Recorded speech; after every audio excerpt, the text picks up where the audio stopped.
एक बार एक भौमासुर नाम के देते ने महाराज संकल्प लिया कि 20,000 राजकुमारियों से एक मंडप में एक ही मुहूर्त में विवाह करूंगा।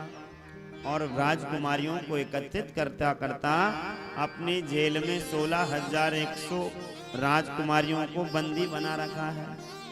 जिस दिन 20,000 हो जाएगी उसी दिन विवाह कर लूंगा। लेकिन 16,100 राजकुमारियों ने भगवान को पत्र लिखा, भगवान को याद किया कि प्रभु आप आकर इस दुष्ट भौमासुर से हमारी रक्षा करें। तब भगवान सत्यभामा जी को अपने साथ लेकर के गए। ये जो भौमासुर है, ये भौमासुर पृथ्वी का पुत्र है। जिस समय भगवान वराह पृथ्वी को लेकर के रसातल से बाहर आए, उस समय पर महाराज भगवान के पसीने से पृथ्वी गर्भवती हुई और पृथ्वी माता ने उसी समय पर भौमासुर को जन्म दिया। भगवान तो उस दैत्य को उसी समय मारना चाहते थे, लेकिन पृथ्वी ने कहा कि मेरा पुत्र है, आप इसे मत मारिए। भगवान ने कहा ठीक है पृथ्वी, जब तक आप स्वयं अपने मुख से नहीं बोलोगी तब तक हम इसका वध नहीं करेंगे। तो इस द्वापर में जो सत्यभामा जी हैं, ये सत्यभामा जी पृथ्वी का ही स्वरूप लेकर, पृथ्वी ही सत्यभामा जी का स्वरूप लेकर के आई। तो भगवान सत्यभामा जी को भी रथ में बैठा करके और भौमासुर के महल की ओर गए। भौमासुर के यहाँ जाकर के भगवान भौमासुर से महाराज युद्ध करना प्रारंभ किए।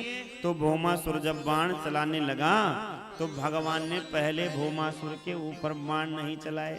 जब बाण आने लगे, भगवान के आसपास गिरने लगे, एक दो बाण सत्यभामा जी के पास भी आ गए, तो सत्यभामा जी जोर से चिल्लाने लगी, प्रभु इसको जल्दी से मार दीजिए, इसे जल्दी से मार दीजिए। भगवान ने कहा बस आपके कहने का ही इंतजार था, और भगवान ने भौमासुर का उद्धार किया। 16,100 राजकुमारियों को बंधन से मुक्त किया।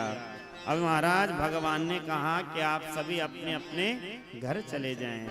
तो 16,100 राजकुमारियों ने निवेदन किया, प्रभु अब यदि हम अपने घर जाएंगी तो हमारे घर वाले हमें अपनाएंगे नहीं, और घर वाले अपना भी लेंगे तो कोई राजकुमार हमसे विवाह करेगा नहीं। अब दो ही मार्ग हैं हमारे पास, या तो आत्महत्या कर लें या किसी गलत कार्य में लग जाएं। तब महाराज 16,100 राजकुमारियों ने भगवान से निवेदन किया कि हम आपकी शरणागति चाहते हैं।